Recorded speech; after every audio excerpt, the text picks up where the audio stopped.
Bonjour à tous, ici Kevin Mandibour pour la chaîne Tuto Première. Ravi de vous retrouver après autant de temps d'absence sur la chaîne. Cela fait maintenant plus de 70 jours que je n'ai pas posté de vidéo sur la chaîne. La raison principale était que j'étais très occupé sur l'école des vidéastes. De nouvelles formations arrivent dans cette école. Il y a notamment la formation réalisation et montage de clips musicaux qui est déjà sortie. Les vidéos sortent au rythme de une vidéo par semaine. Il y a également le module écriture et préparation de scénario. Et au mois de juin arriveront les modules montage vidéo dans DaVinci Resolve et étalonnage dans DaVinci Resolve. Vous êtes à présent plus de 55 000 abonnés sur la chaîne, c'est vraiment énorme. Lors de la création de cette chaîne, je ne m'attendais pas du tout à arriver à ce niveau-là. Merci énormément pour votre soutien. Adobe Premiere Pro est un logiciel assez complexe quand on démarre, il y a énormément d'effets, il n'est pas évident de s'y retrouver. C'est pourquoi je vous ai réuni ici mon top 10 des effets sur Adobe Premiere Pro en 2022. Ces effets vous permettront de dynamiser vos vidéos. Il y a sûrement certains effets que vous connaissez déjà si vous avez déjà regardé mes précédentes vidéos. Je vous ai fait ici une petite sélection perso en espérant qu'elle vous soit utile. Pour les personnes découvrant la chaîne aujourd'hui, sachez que vous retrouverez régulièrement de nouvelles vidéos sur les sujets Premiere Pro, After Effects, la réalisation vidéo, le tournage, etc. ou encore DaVinci Resolve qui arriveront prochainement. Je vous invite, si cela n'est pas déjà fait, à vous abonner et activer la cloche dans le but de recevoir des notifications à chaque sortie de nouvelles vidéos.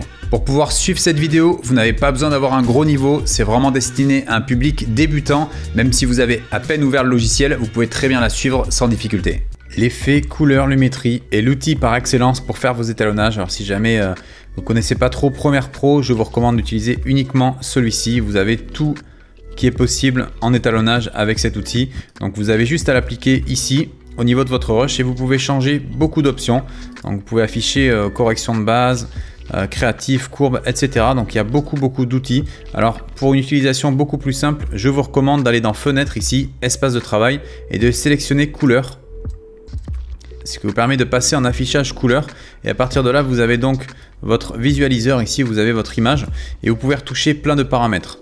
Alors le premier paramètre va concerner la température de couleur, vous pouvez changer si vous voulez quelque chose de plus bleuté ou plus jaune. Vous pouvez également retoucher votre exposition, votre contraste, vos blancs et vos noirs. Dans le créatif, vous allez pouvoir choisir différentes luttes. Alors ici il y a pas mal de luttes que vous pouvez utiliser. Et une fois que vous en avez sélectionné une, vous pouvez très bien changer l'intensité ici pour avoir plus ou moins de retouches colorimétriques. Vous pouvez enfin augmenter la netteté de votre image. Donc ça, je vous recommande de ne pas trop pousser cet effet. La vibrance vous permettra de faire ressortir vos couleurs ainsi que la saturation. Avec les courbes, vous pouvez changer également plusieurs paramètres. Ici, ça va être pour retoucher nos tons moyens. Là, ça va être les tons foncés à cet endroit-là. Et là, les tons clairs. Un petit tips additionnel pour vos étalonnages quand vous voulez ajouter une petite touche finale, vous pouvez jouer avec l'effet vignette qui vous permet, regardez, de rajouter des bords noirs dans l'image et ça peut vraiment vous donner cet aspect un peu cinématographique. Alors n'oubliez pas que vous pouvez travailler ici avec votre moniteur lumétrie qui est très utile. Donc vous avez ici vos rouges, vos verts et vos bleus. Je vous recommande par sécurité de ne pas dépasser ici les 90, sinon vous aurez tendance à avoir des images surexposées. Et au niveau de vos noirs, n'hésitez pas à venir les coller. Là vous voyez par exemple, je peux très bien aller dans correction de base, changer mes contrastes et pouvoir plus coller à la barre des zéros. Vous venez glisser tout simplement votre musique au niveau de votre montage. Comme vous pouvez le voir, ça dépasse largement. Vous sélectionnez votre piste audio, vous allez maintenant dans Fenêtre et vous cliquez sur Amélioration essentielle de l'audio. Vous avez un panneau qui va apparaître ici à droite et vous venez cliquer ensuite dans Musique. Vous allez cocher le petit carré au niveau de la durée et vous avez maintenant le Remix Progress et après un léger temps de calcul, Adobe Premiere Pro est opérationnel pour utiliser ce formidable outil. Pour ensuite ajuster la durée du morceau à la taille de votre montage, vous allez venir utiliser le tout nouvel outil. Donc vous laissez appuyer ici la souris au niveau de l'outil d'allongement et vous sélectionnez outil de remixage. Vous allez sélectionner le point out de la musique et vous la tirez jusqu'à atteindre la durée de votre montage. Comme vous pouvez le voir, Adobe Premiere Pro a instantanément ajusté la musique par rapport au montage. Et regardez un peu, on peut voir ici en blanc avec des petits dents de scie en fait les différentes coupes qui ont été effectuées pour ajuster le morceau à la durée de votre montage vidéo. Alors comme vous pouvez voir ici, ça dépasse un tout petit peu. Alors ce n'est pas grave parce que souvenez-vous qu'il repère ici le rythme du morceau, donc c'est normal que vous ne soyez pas précisément au niveau de votre montage vidéo, mais c'est déjà superbe d'avoir effectué ce travail en mode automatique. Si jamais ça dépasse, vous pouvez tout simplement ici venir resizer la durée du morceau. Si vous êtes amené à travailler en montage en télévision, ou que vous réalisez un clip pour une chaîne musicale, vous allez sans doute devoir apprendre à flouter les marques. Flouter les marques, pourquoi? Parce que dans la plupart des cas, pour la diffusion télévisuelle, il ne vous sera pas autorisé de diffuser des images comportant des marques ou des logos sans autorisation. Alors ici je vous ai pris l'exemple d'Apple, vous avez un iMac avec le logo ici bien visible, on va apprendre en quelques clics comment flouter cette marque. Et je vais me placer dans un premier temps au début du rush, je vais cliquer dessus, je vais maintenant dans les effets, sélectionner le flou gaussien, je vais glisser mon flou gaussien dans mon rush, puis je vais ensuite aller dans les options d'effets. Dans ces options d'effets, au niveau de flou gaussien, je vais sélectionner ici l'outil de masque d'ellipse, je clique dessus et je vais venir détourer le logo Apple. Donc là, pour travailler plus précisément, comme d'habitude, vous venez cliquer ici, vous mettez à 75% par exemple, et vous allez entourer le logo. Donc n'hésitez pas à travailler vraiment précisément. J'ai l'habitude de zoomer, ça permet vraiment de pouvoir avoir des détourages parfaits. Donc vous détourez bien ça comme il faut. Vous allez maintenant au niveau du flou, ajouter un peu de flou pour pouvoir flouter la marque. Vous voyez que ça disparaît carrément, hein. Ça marche assez bien comme ça, du noir sur du fond blanc, ça marche vraiment très bien. Vous voyez que là j'ai rien eu à faire à part ajouter du flou, il n'y a pas vraiment de réglage à faire. Donc ce que vous pouvez faire, c'est cliquer maintenant sur masque 1 et activer le suivi de masque vers l'avant. Vous avez juste à cliquer dessus et Adobe Premiere va calculer automatiquement toutes les images où le logo Apple est à détourer. On vérifie maintenant et vous voyez que ça a bien fait le taf. Il y a vraiment tout le logo qui est détouré sur tout le long, je vérifie en image. À présent, la marque est floutée et vous n'aurez plus de problème en télévision. N'oubliez pas de bien faire attention au reflet. Ici, je ne vous ai pas montré, mais il y a le logo dans le reflet de la table. Bien évidemment, si j'avais eu à diffuser ce rush en télé, j'aurais dû également flouter le reflet. L'effet transformation va vous permettre de diriger différentes propriétés sur plusieurs calques en même temps. Alors pour l'appliquer, vous devez d'abord créer un nouveau calque d'effet que vous glissez au-dessus d'un ou plusieurs rushs et à partir de là, vous pouvez insérer l'effet transformation dans calque d'effet. Maintenant, quand vous allez dans les options d'effet, vous pouvez changer par exemple l'échelle, la position, la rotation. Vous pouvez changer tout un tas de choses et en fait ça va venir s'appliquer automatiquement sur tous les rushs en dessous. Donc ça peut être très pratique si vous voulez manipuler plusieurs calques en même temps. Cet effet vous permettra notamment de réaliser le fameux Zoom Blur Transition en appliquant ici des images clés d'échelle s'étendant de chaque côté d'un cut. Pour info, j'ai déjà fait une vidéo sur le sujet que vous pouvez retrouver sur la chaîne YouTube. Lorsque vous récupérez un fichier exporté, vous l'aurez sur Adobe Premiere Pro en un seul bloc, c'est-à-dire que peu importe le nombre de coupes qu'il y a, vous avez un seul fichier. Sachez que vous pouvez découper tout ça selon les cuts présents actuellement dans le fichier vidéo. Pour faire ça, vous faites clic droit et vous sélectionnez Détection de montage de scène. Vous cliquez sur Analyser et Adobe Premiere Pro va automatiquement détecter chaque coupe présente dans la vidéo. Vous avez ainsi votre média découpé selon tous les cuts et ça va être ici beaucoup plus simple pour appliquer un étalonnage.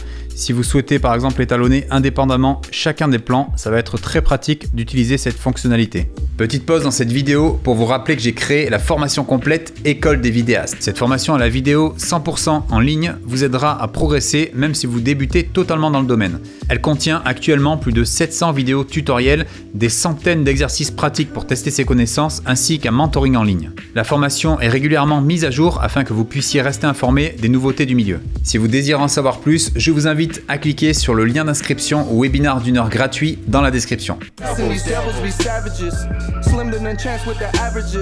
Afin de réaliser cet effet très utilisé dans le clip musical, c'est notamment le cas du clip de Kanye West, je vais venir dans les effets ici, taper miroir et glisser l'effet sur mon rush. Je vais maintenant pouvoir jouer avec le centre ici au niveau de l'axe horizontal et vous voyez que ça duplique l'image. Alors si je veux repérer le centre pour que ça soit plus joli, je peux ici afficher les marges admissibles. Si jamais vous ne les voyez pas, vous pouvez appuyer sur le petit plus et les intégrer à votre fenêtre programme. Une fois le centre affiché, vous allez pouvoir caler vos personnages plus facilement. Ce que je vais faire, c'est que je vais déplacer ici l'image de gauche, vous voyez je la mets comme ça, et l'image de droite avec l'option miroir. J'ai donc mes personnages qui sont bien centrés et je vais pouvoir faire un rendu.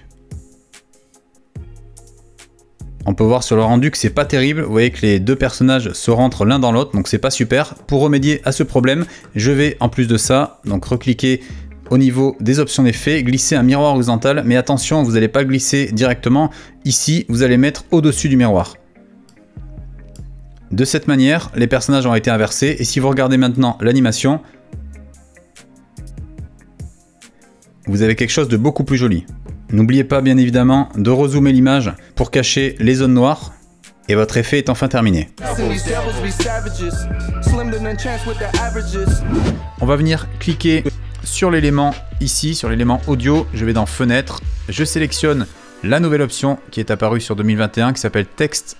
Et à partir de là, vous avez ici un tout nouveau panneau sur Adobe Premiere Pro. Donc là, je clique ici sur Transcrire la séquence. Donc là, je sélectionne Audio 1 puisque j'ai placé ma piste sur Audio 1. La langue, là vous sélectionnez votre langue. Vous voyez, il y a plusieurs langues au choix. C'est vraiment assez riche comme outil. Je vais prendre le français et vous allez ensuite cliquer sur Transcrire.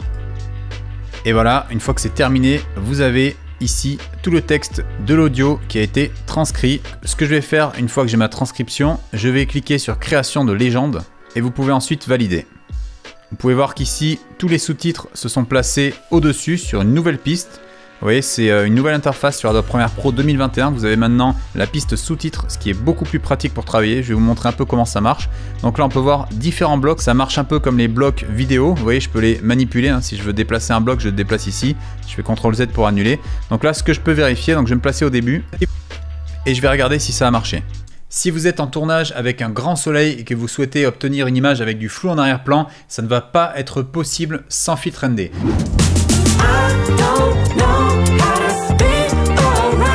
Pour réaliser cet effet de miroir, vous allez tout d'abord devoir créer un cache de couleur. Vous allez dans l'onglet Projet, faites un clic droit, nouvel élément, cache couleur. Vous pouvez choisir la couleur que vous désirez. Ici, je choisis la couleur rouge pour repérer plus facilement le calque. Vous allez placer votre cache couleur sur la piste 3. Vous allez masquer cette piste et dans les options d'effet, vous allez créer un masque afin de délimiter les contours de votre effet miroir.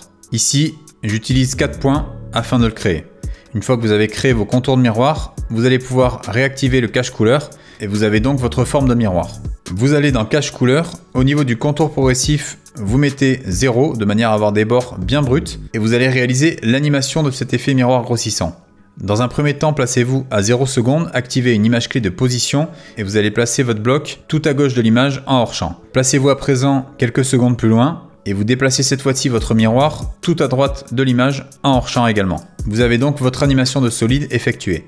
Placez-vous à présent à un endroit vous permettant de repérer le solide. Vous allez dupliquer en maintenant la touche Option ou Alt enfoncé votre Rush Drone de manière à avoir deux calques identiques l'un sur l'autre. Vous allez à présent dans les effets et vous recherchez l'effet incrustation cache de piste que vous allez ajouter au plan dupliqué. Dans les options d'effet, au niveau du cache, vous choisissez Vidéo 3 qui est la piste qui contient notre forme miroir. Toujours dans ce même calque dupliqué, vous allez au niveau de l'échelle et vous allez augmenter légèrement de manière à créer l'effet grossissant. J'ai choisi ici une valeur de 63. Vous avez donc votre effet de miroir qui est créé. Si vous regardez maintenant en temps réel, vous avez bien le miroir qui se déplace dans la vidéo. Afin de créer un deuxième bloc miroir, sélectionnez les deux plans, maintenez la touche Option ou Alt enfoncé et dupliquez-les juste au-dessus. Au niveau du nouveau calque dupliqué, sélectionnez Cache et choisissez Vidéo 5 qui est la piste du nouveau cache couleur. Allez ensuite au niveau de cache couleur et au niveau de l'image clé, on va les écarter légèrement de manière à ralentir le mouvement du nouveau miroir pour créer ainsi deux miroirs distincts. Si vous regardez maintenant la vidéo, vous avez les deux miroirs qui s'enchaînent dans la vidéo. Votre effet est ainsi terminé.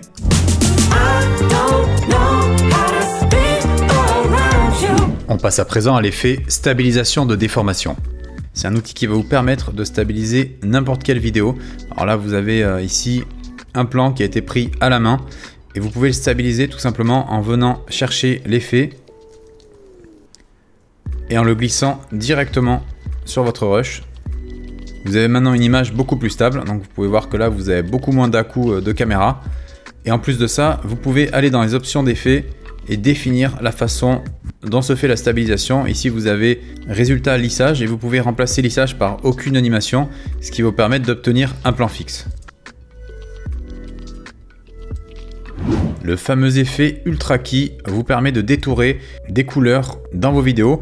Donc ici, quand je l'applique, que je vais dans option d'effet, je peux définir une couleur. Donc ici, c'est la couleur verte. Et vous voyez que ça détourne le personnage. Alors n'oubliez pas, vous pouvez le faire non seulement sur le vert, parce qu'on a l'habitude de connaître les fonds verts, mais vous avez également d'autres couleurs qui se détournent tout aussi facilement. Donc n'importe quelle couleur, du moment qu'elle est fortement présente dans l'image et qu'elle n'interfère pas sur vos éléments. Alors si par exemple je mets un Ultra Key sur cette image là, je vais pouvoir sélectionner mon ciel. Et vous voyez que ça détourne le ciel, vous pouvez ensuite le remplacer par ce que vous voulez.